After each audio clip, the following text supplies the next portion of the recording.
The Supreme Court says retired Justice Sandra Day O'Connor has died at the age of 93. O'Connor became the first woman ever to sit on the court when she was appointed by President Reagan in 1981. As a moderate conservative, she sided with her liberal counterparts in several cases, including upholding Roe v. Wade. UCLA School of Law professor Eugene Volokh joins us now. For UCLA, he was a law clerk for Justice O'Connor, for Sandra Day O'Connor. Thank you so much for being with us. So, Professor, in 2013, O'Connor was asked on CBS News what she wanted her legacy to be. Here was her response. I would like it to be that I was the first woman to serve on the court, and I did a decent job. How do you think she will be remembered? I think she'll be remembered as a great justice and a great American. She served with great distinction, great honor. She was also a warm person and somebody who was always kind and always understood people well. She was, I think, the last Supreme Court justice who had also been an elected official.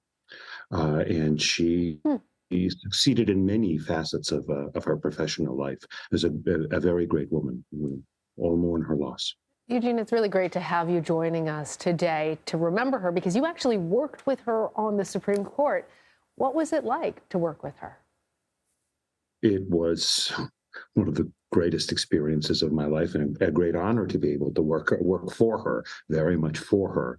I was one of her law clerks in 93, 94. And so I was essentially one of her legal assistants. And she was a very demanding boss, but also very generous one, and generous with her time and with her insights. It was, I think, all of her former clerks remember her with great fondness, as well as great respect. That's the kind of person she was. She was obviously an extraordinarily accomplished person, but also a very warm person. Well, she was a preeminent swing vote on some of the biggest cases. Walk us through what her role was during her almost quarter century on the high court. Well, when she joined the court, she was part of the conservative wing of the court. The court at the time was predominantly center-left, let's say, institution. She joined justices like her former classmate, then Associate Justice William Rehnquist, and she voted, generally speaking, with the conservatives.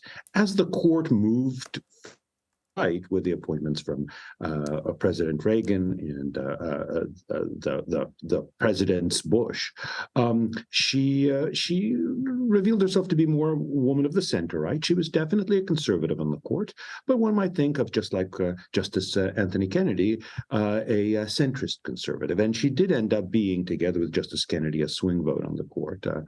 So her influence was quite deep, and deservedly so.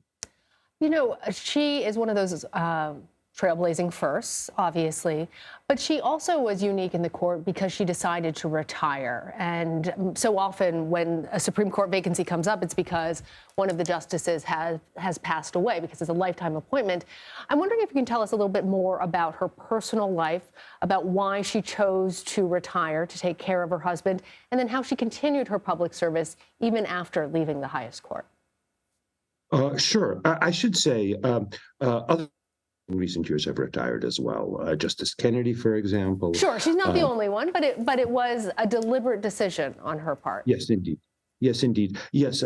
So in addition to being a great woman and a great justice, I think she's also the part of one of the great love stories on the court. Yes.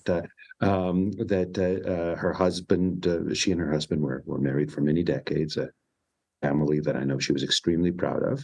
And when her husband fell ill, she wanted to be able to take care of him more. That's I think a reflection in some measure of the kind of person she was as a human being. And then she continued to do other philanthropic work, and she cared so much about civil society, and especially young people very involved in education. Professor Eugene Volokh, thank you. Thank you very much. All the best.